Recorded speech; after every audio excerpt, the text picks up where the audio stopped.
Hello, we're Team Hoveround, and I'm Evan Waldron, I'm Coy Weaver. I'm Ben Krager. And I'm Will McCormick. and this is our project. So we initially started out when we were assigned a hovercraft, sort of thinking about what exactly we wanted it to do. We decided we wanted to go with an onboard power source using batteries, and we would use that to drive some small electric motors. So we did that, and it didn't work out very well. The main problem we found was that the electric motors were able to lift the hovercraft itself, but weren't able to lift it with the batteries on board. So we continued trying to work around and change our design a little bit to get it to lift better, but we couldn't, just with the motors we had, we weren't able to get enough power out of them.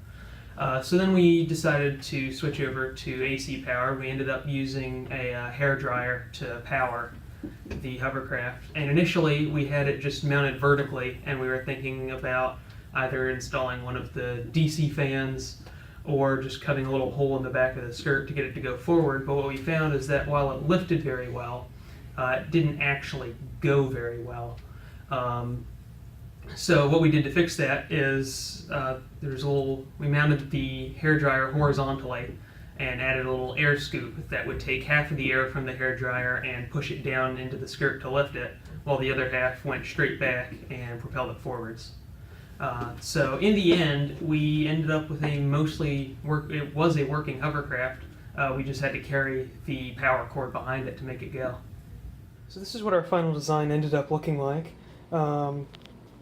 We have the main hole down here is made out of a piece of cardboard, and in the center, which is under the scoop there, there's a circular hole which allows air to go down through there. Our source of propulsion is this hair dryer on the back here, so it pulls in air from the left side and pushes it through, and you can see we have this little cardboard scoop here, and what it does is it takes the bottom half of the air coming out of the hair dryer, forces it down into the skirt, and the other half of the air comes out of the back there and propels the hovercraft forwards. When we were actually competing, we had these sides sealed up with tape so that air could not escape there. Can't really see through the scoop right now, but there is the hole down there which goes to the skirt. And then actually on the skirt we have 4 slits on the bottom here. The skirt's just a plastic shopping bag, and those 4 slits allow the air to escape and create sort of a cushion underneath the hovercraft itself that allows it to float and reduce the drag. The major problem we had with this design is the cord from the hair dryer impacted sort of the directional controllability of the hovercraft.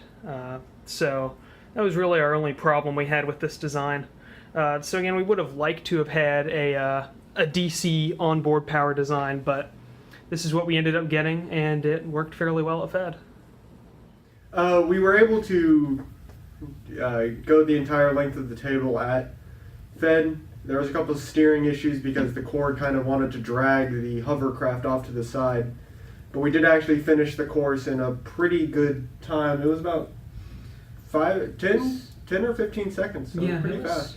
Yeah. So I thought we did pretty well at the competition. Yeah, I mean, it worked, and it made it to the end. It definitely was not as fast as some of the other ones there. There were plenty of other people who did manage to get onboard power working, but overall we were probably somewhere in the middle of the competition.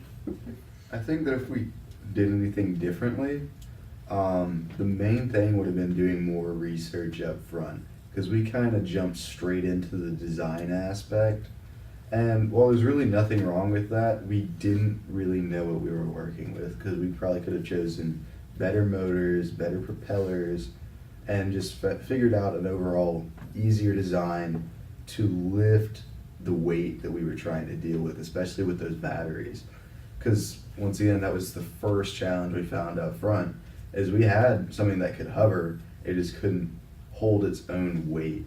So if we had done that initial upfront research, I feel like we could have figured out a design that would have been able to carry the batteries under its own power and probably travel faster down the table, maybe even in a straighter line.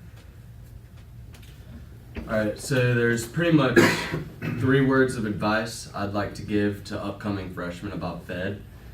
The first thing is, definitely research. That's a big part, and we sort of didn't do well on that, and it costed us, even though we still did well. But next thing I would say is you need to absolutely make sure you're meeting with your FED group as soon as you figure out who they are, because you do not have enough time to do this project to postpone things. And third of all, I would just say have fun with it. It's pretty cool. You can pretty much do whatever you want to do, so why not? Just be creative.